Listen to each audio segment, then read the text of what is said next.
Trigonometry, त्रिकोणमिति। आज हम लोग त्रिकोणमिति का परिचय जानेंगे। त्रिकोणमिति क्या होती है? त्रि का अर्थ होता है तीन और कोण का अर्थ कोण ही होता है। मिति का अर्थ मापना, यानी तीन कोणों को मापना त्रिकोणमिति कहलाता है। अब प्रश्न है कि तीन कोण किसमें होते हैं? तो एक तो हम लोग बचपन से ही पढ़ते आ रहे हैं कि त्रिभुज में तीन कोण होते हैं और तीन भुजा भी होते हैं। त्रिभुज कई प्रकार के होते हैं। भुजा के आधार पर तीन प्रकार के और कोण के आधार पर भी त्रिभुज तीन प्रकार के होते हैं। भुजा के आधार पर समबाहु त्रिभुज, समद्विबाहु त्रिभुज, विषमबाहु त्रिभुज, और कोण के आधार पर न्यून कोण त्रिभुज, समकोण त्रिभुज, अधिक कोण त्रिभुज। तो त्रिकोणमिति में आर्यभट्ट जी ने खास करके समकोण त्रिभुज की चर्चा की थी। समकोण त्रिभुज यानी जिस त्रिभुज का एक कोण 90 डिग्री का हो उसे समकोण त्रिभुज कहते हैं। तो समकोण त्रिभुज में दो न्यून कोण होते हैं और एक समकोण, यानी दो और एक तीन कोण। तीनों कोणों का योगफल 180 डिग्री होता है। अब इस त्रिभुज का नाम आप अपनी इच्छा के अनुसार ABC या PQR, यानी जो आपकी इच्छा उसके अनुसार आप लिख सकते हैं। अब इसमें दो न्यून कोण है तो किसी एक को हेड बनाना है। अगर आपको इच्छा इसे हेड बना दीजिए C को, नहीं तो आप A को भी हेड बना सकते हैं। लेकिन ये ध्यान रखना है कि दोनों को एक साथ हेड नहीं बनाया सकता है।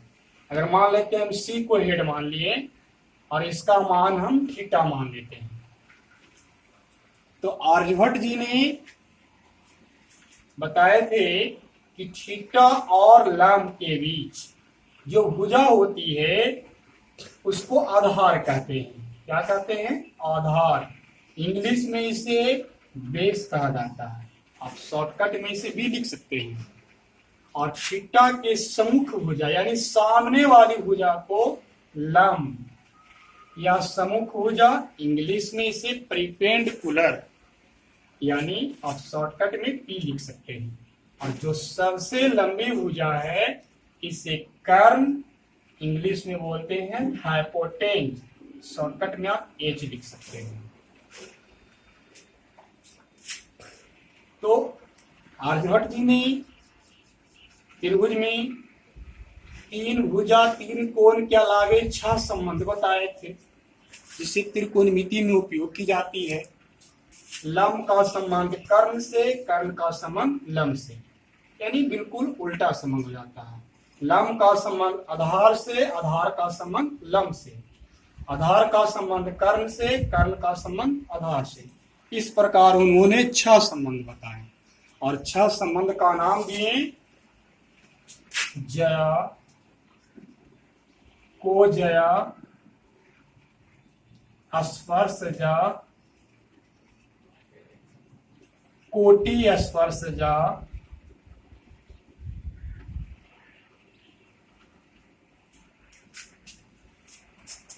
व्यूकोज्जा और व्युज्जा। यानी यही 6 संबंध आर्यभट्ट जी ने दिए थे कि इसके त्रिभुज में 6 संबंध मुझे दिखाई देती है और उस संबंध का नाम उन्होंने दिए जया, कोजया, स्पर्शजया, कोटि स्पर्शजया, व्यूकोज्जा, व्युज्जा। लेकिन इसे याद रखना बहुत कठिन था, इतना बड़े बड़े नाम नहीं चलेगी। तो इसे फिर अरबी में अनुवाद किया गया और जया का नाम दिया गया साइन, SIN। कोजया को नाम दिया गया कोसाइन। स्पर्शजया का नाम दिया गया टेंजेंट। और कोटि स्पर्शजा का नाम दिया गया कोटैंजेंट। व्यूकोजा को नाम दिया गया सेकेंड, और व्यूजा को नाम दिया गया कोसेकेंड। इसके साथ जो हमने हेड के लिए मान माने उस हेड को भी लिख सकते हैं, यानी सी को हम हेड बनाए हुए थे, या उसका वैल्यू है जो थीटा, थीटा को लिख देंगे। ये लिखना बहुत जरूरी है।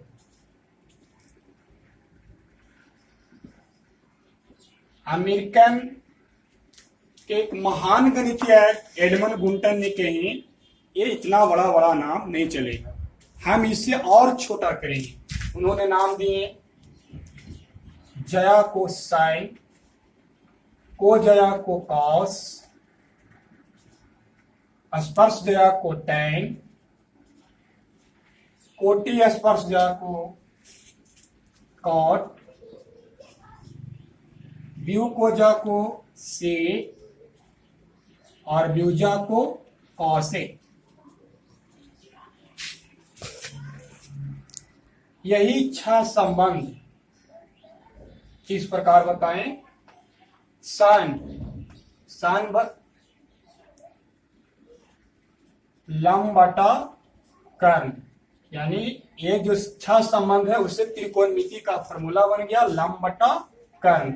इंग्लिश में इसको बोलते हैं परिपेंडिकुलर वाई हाइपोटेन्यूज, यानी PYH कॉस थीटा। आधार बटा कर्ण, जिसको इंग्लिश में बोलते हैं बेस वाई हाइपोटेन्यूज, यानी VYH tan थीटा। लंब बटा आधार, इसको इंग्लिश में बोलते हैं परिपेंडिकुलर वाई बेस, यानी PYV। अब यहाँ पर हम लोग देखे थे कि जो संबंध है व्युत्क्रम चलता उल्टा चलता है। जया का व्युजा, को जया का व्यू कोजा, स्पर्श जा का कोटि स्पर्श जा, तो यहाँ भी उल्टा हो जाएगा।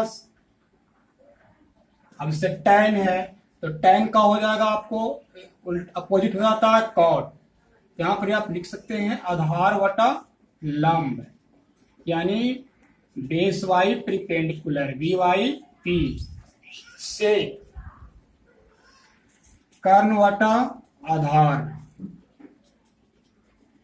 यानी हाइपोटेन्ज वाई बेस HYV, और कॉसेकेंट को लिखे थे हम लोग कॉसेक थीटा, यानी कॉसेक क्या हो जाएगा कर्ण वटा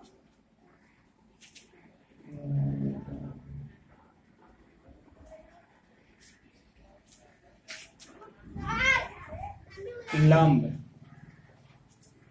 यानी HYP। यही 6 संबंध त्रिकोणमिति का फॉर्मूला हो जाता है sine cos tan cot sec cosec. अब नेक्स्ट वीडियो में थैंक्स।